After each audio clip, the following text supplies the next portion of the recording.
otoo lammii keenyatu mucaa isaanii qaleera ta'e yookiin immoo nama arabaa tokko qaleera ta'e yoona guyyaa 3 guyyaa 4 keessatti mormi irraa gatamee ture biyya Saudi Arabiyaa keessatti keessuma keessattuu jechuudha. Ilmaan Itoophiyaa biyya kana keessatti nama lakkoofsa hin qabnetu ukkaamsamee gatama qalamee gatama jechuudha. Nama baay'ee nama tokko lama miti jechuudha. Kan miidiyaa irratti bahuu fi kan miidiyaa irratti hin baane.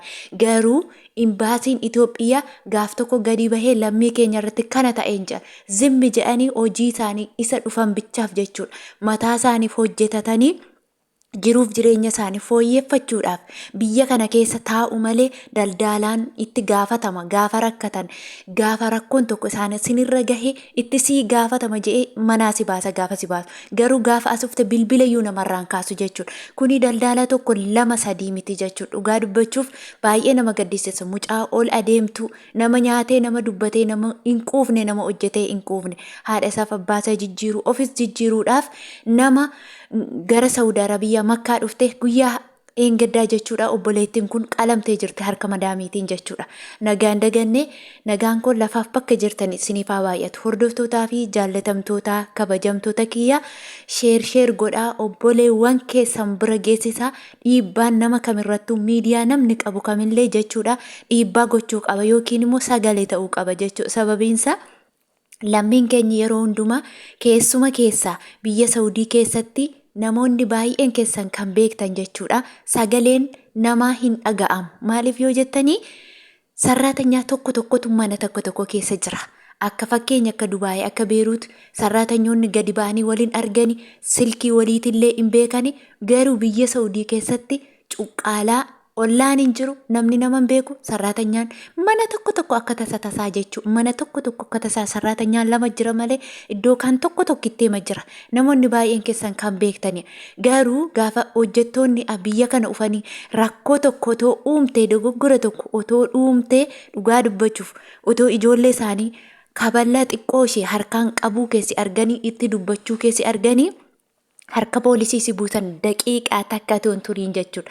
Garuu isaan gaafa kan keenya qalanii duute sheenoo jedhanii akka waan barbaadan nyaachisanii ajjeesanii qalanii ajjeesan namni tokkollee sagaleen ta'u jechuudha. Imbaasiin biyya namaa otoo argitanii dhugaa dubbachuuf akkasitti mucaa ol adeemtuun qalamtee zimmi jechuu miti. Poostii kanan arge guyyaa 3 dura jechuudha. Guyyaa 3 dura dhalattuu Arsii Dodolaa maqaan ishiitillee Faatiyaa jedhamti biyya Makkaa magaala Saudii keessatti Makkaa keessatti qalamtee ajjeefamte jedha. Maaliif ajjeefamte? Sababa maaliif kan jedhullee hin eerre isaan.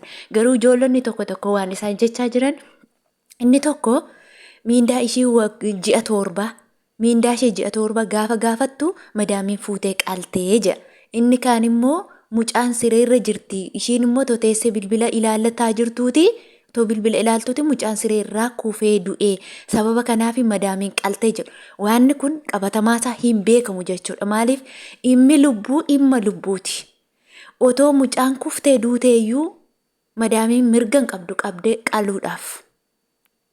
Akkasumallee immoo jechuudha miindaan ishii akkamitti daldalaan fidee ji'a 7 gaha.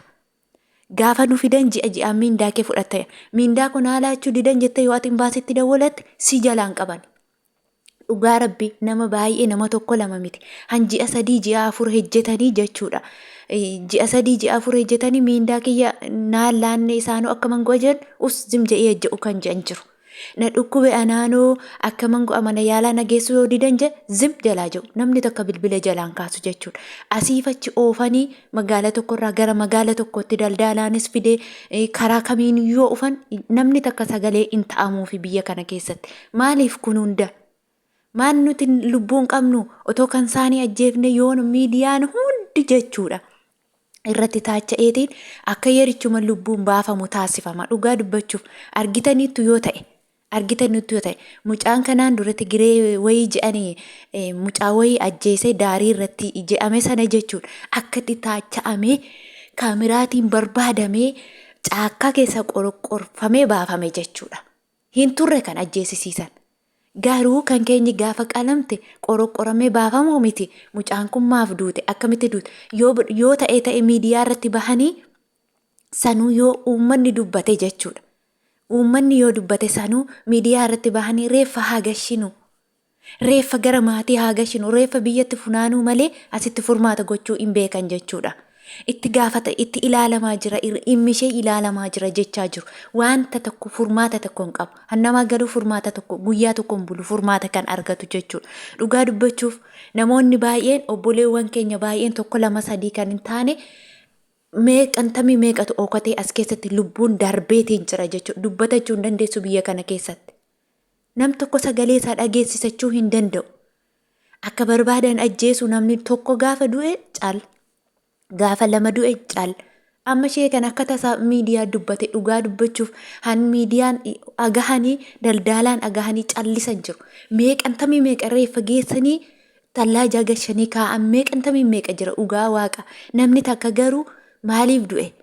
Maaliif fidamee gaafa ufe sababii maaliif du'e namni kun jedhamee hin gaafatamu jechuudha.